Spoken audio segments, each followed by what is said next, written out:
Hello, my name is Michael Whitaker, and in this video, I'm going to give you some of the best advice you're going to get about making it in the music industry as a composer or a producer. I literally interview hundreds of musicians a year for Scorecraft Composer Academy. And to be frank, I hear the same excuses from a majority of them. If you're a musician trying to build a career in composing, producing, or scoring, there are a number of common things that I see holding people back.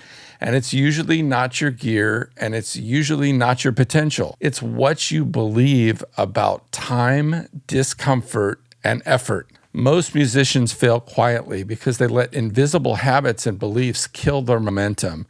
It's like being trapped behind invisible glass. You can see the dream, but you keep bouncing off the same excuses, distractions, and internal roadblocks.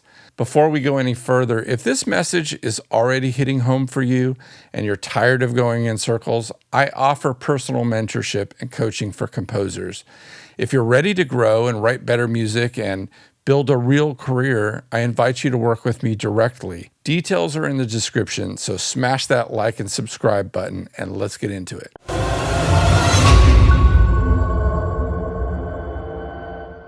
All right, so the first thing that we're going to talk about is it's not right for me. I have too much going on. This is one of the most dangerous and deceiving beliefs that holds musicians back. It sounds responsible, it sounds mature, but it's a smokescreen. Underneath it is fear. Fear of failure, fear of looking foolish, fear of change. Psychologists call this temporal discounting. We choose short-term ease over long-term growth. The brain is wired to protect us from discomfort, so it invents rational-sounding reasons to delay action.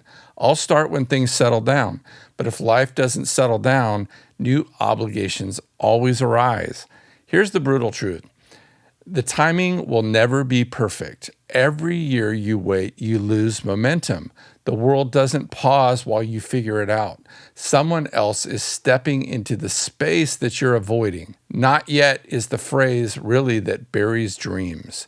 So every musician who ever made it had to start messy, in debt, in chaos, with a day job, a newborn, with doubt. The ones who win don't wait, they build.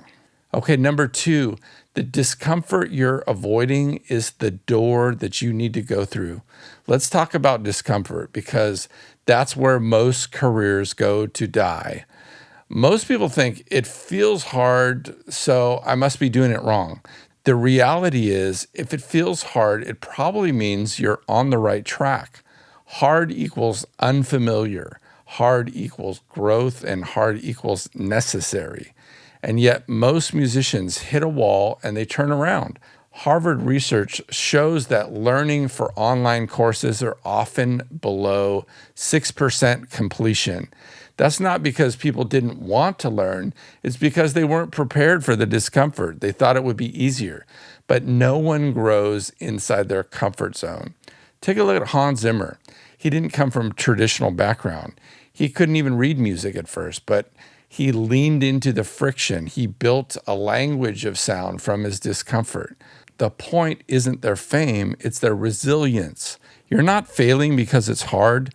You're probably failing because you believed it shouldn't be this hard. All right, the next point is learn to do the uncomfortable stuff first. Here's where things are getting real.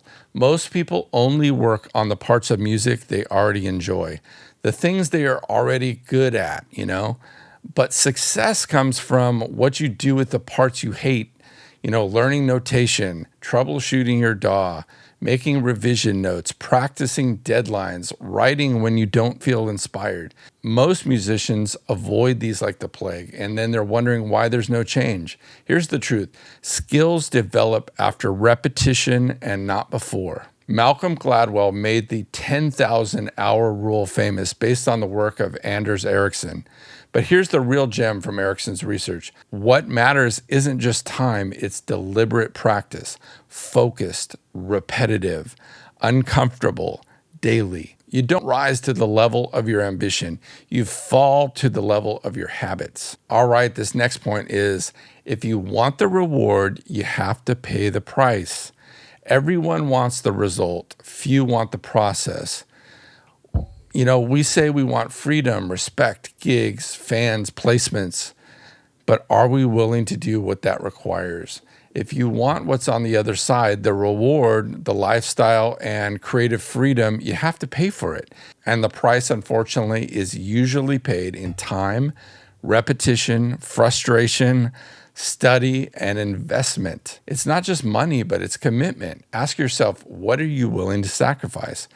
Because every career is built on trade-offs, and inaction has a cost too. Staying stuck means lost years, unused talent, burnout, and even regret. You think doing nothing is safer?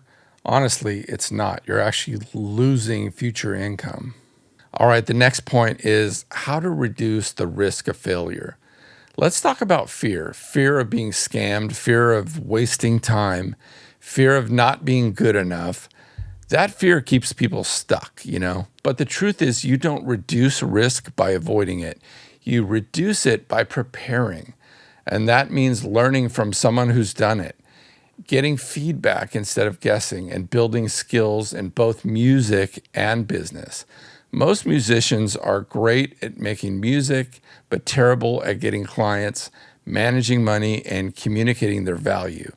It's not your fault. No one teaches it, but you have to learn it anyway, because the people making a living in this space aren't just talented, they're strategic. All right, I know this has been a tough conversation, but the final thought is that action is the cure. You don't become a composer by hoping. You become one by doing the work. Don't wait for inspiration. Don't wait for someone to give you permission. Don't wait until you feel ready, because the people that make it, you know, the ones that are scoring games, the ones that are doing films and trailers and movies, they all had the same fear at one point. I know I did. They just moved anyway. You can't wait your way into success. You have to act your way into it. All right, hopefully this video has hit home with you. And so sometimes it's a hard conversation to have, but if you're ready to stop spinning your wheels and you want to build a music career, I'd invite you to work with me personally, whether you're writing for film, trailers, or games. If you want to be a composer, you want to understand the composing side and the business side, improve your sound, work on the business, and shorten that amount of time from guessing. We'll work on your mindset, your music, real world strategies. And over, we've helped composers get out there and actually work in the real world. The link to learn more and apply with me is down in the description. Hopefully this has been helpful, and no matter what you do, go out and do something that moves you forward.